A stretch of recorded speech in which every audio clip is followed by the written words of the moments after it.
La vie de Jérôme Hamon a été profondément bouleversée en 2010. Cet homme, originaire de Landivisiau, a bénéficié de la première greffe totale de visage réalisée par l'hôpital Henri Mondor à Créteil. Rencontre. Une renaissance, c'est ainsi que Jérôme Hamon évoque sa vie depuis qu'il a bénéficié en 2010 d'une greffe totale du visage. Je l'ai très bien appréhendé puisque j'ai accepté immédiatement cette nouvelle face. Et c'est un véritable plaisir parce que mon rapport à l'autre a changé. Les gens ne me rejettent plus, il n'y a plus de moqueries. Ils viennent vers moi, m'interrogent et non seulement ils m'interrogent mais ils m'écoutent.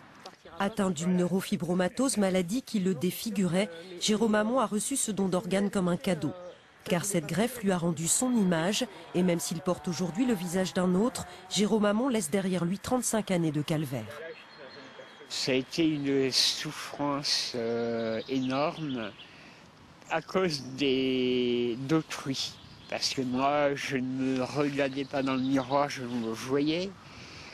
Et puis, c'était mon quotidien. Et donc, ce qui me renvoyait constamment à la maladie, c'était les moqueries, les réflexions, le regard. Et moi, j'ai gardé tout pour moi. Donc, j'ai tout gardé pendant 35 ans.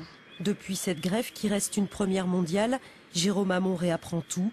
Il s'exerce à rendre à ce nouveau visage toutes ses expressions. C'est des nouvelles sensations qui sont décuplées. Le chaud, le froid qui sont accentués, les démangeaisons qui sont exacerbées. C'est une redécouverte de soi, donc c'est aussi une des vertus de cette greffe. Cet amoureux des livres a eu envie d'écrire son histoire, qu'il partagera demain dans une librairie de Landivisiau. Son livre est à son image, touchant.